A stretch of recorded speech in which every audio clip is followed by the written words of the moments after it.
Dan the Natural Man Show. Okay, it's Monday again. I made a video about foods that help reduce inflammation within the body a few days ago. And I noticed it seems to be a interesting topic for some of my viewers. So today I want to talk about some other things you can add to these foods to get a synergistic effect. You know, I don't talk about synergy a lot on this channel, but there's certain things you can do. For example, you can combine certain herbs that work together to give you a better medicinal quality and effects. Synergistic effects is when two herbs work together, and in this case it'll be when the food works together with some of these lifestyle changes I'm going to talk about briefly this morning. So in addition to the foods we talked about to prevent inflammation and lower your inflammation, you can combine these foods with some of these lifestyle techniques.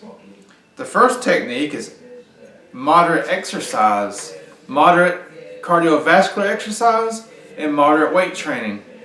Both of these forms of exercise, and also stretching is good, but both forms of moderate exercise, of cardio and strength training have been shown to lower inflammation within the body. And those, I say moderate. I don't have anything against high intensity exercise if you do it every now and then, and if you are physically healthy enough to do it.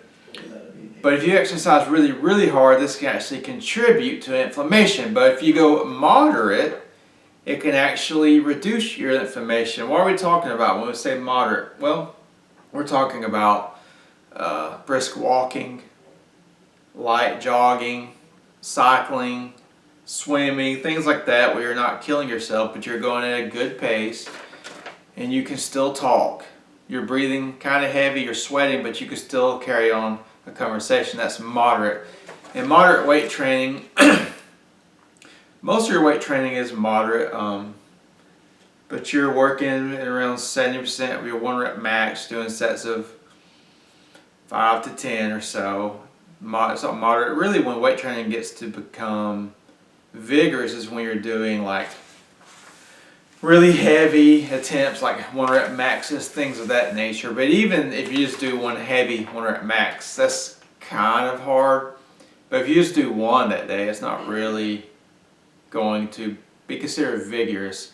We're talking about if you're doing heavy singles, you know, like you're doing multiple sets of heavy weight. But I like to work up, sometimes like to work up to a heavy single, and then I work back down to lighter weights. That's not really vigorous. I don't usually do vigorous activity either, because I have a passive anxiety and it triggers my nervous system, it raises my cortisol, so I usually stay in the moderate zone for everything as well. Deep breathing is another activity that we can do to lower our inflammation and our cortisol. Deep breathing, I've showed you on the channel before, it's really simple, but I just saw a new way to do it.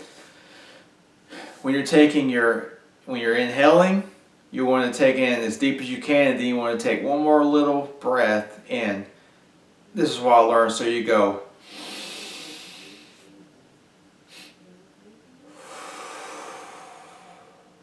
So we're saying that last little inhale, I can't remember exactly why they say to do it, but it's supposed to help the body relax even more. So deep breathing is another anti-inflammatory lifestyle practice. Grounding. We talked about grounding before. It's where you simply take off your shoes and socks and walk on the grass or walk on the sand somewhere, or walk on the earth, wherever you are. This reduces inflammation within the body. Relationships. Good, loving relationships can be healthy, and they can reduce your inflammation. This could be any kind of relationship. This could be your husband, this could be your wife, this could be your mom, dad, sister, friend, your pets, whatever. As long as they're good and nurturing relationships and there's no abuse, obviously. Sleep.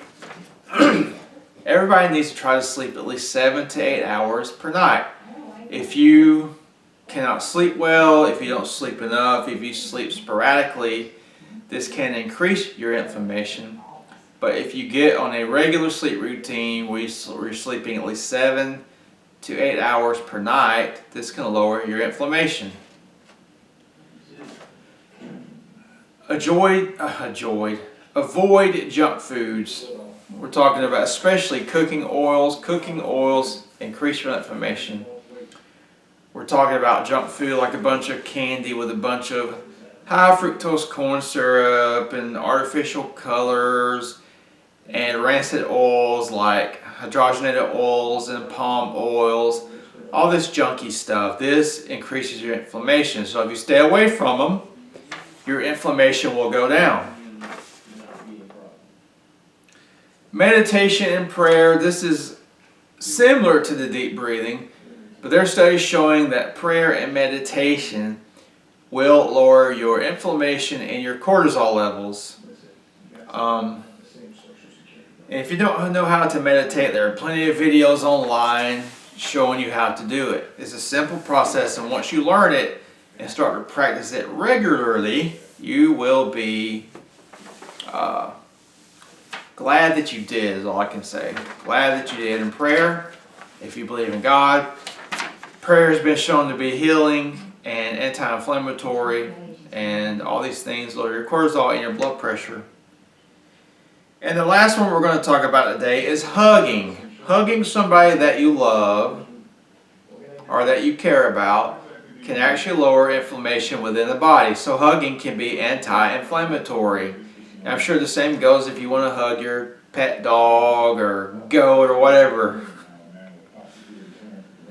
So these are just some lifestyle factors that you can combine with your anti-inflammatory foods to get more bang for your buck, to lower your inflammation as low as possible.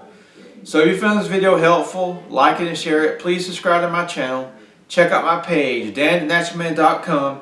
And remember, until next time, keep it natural.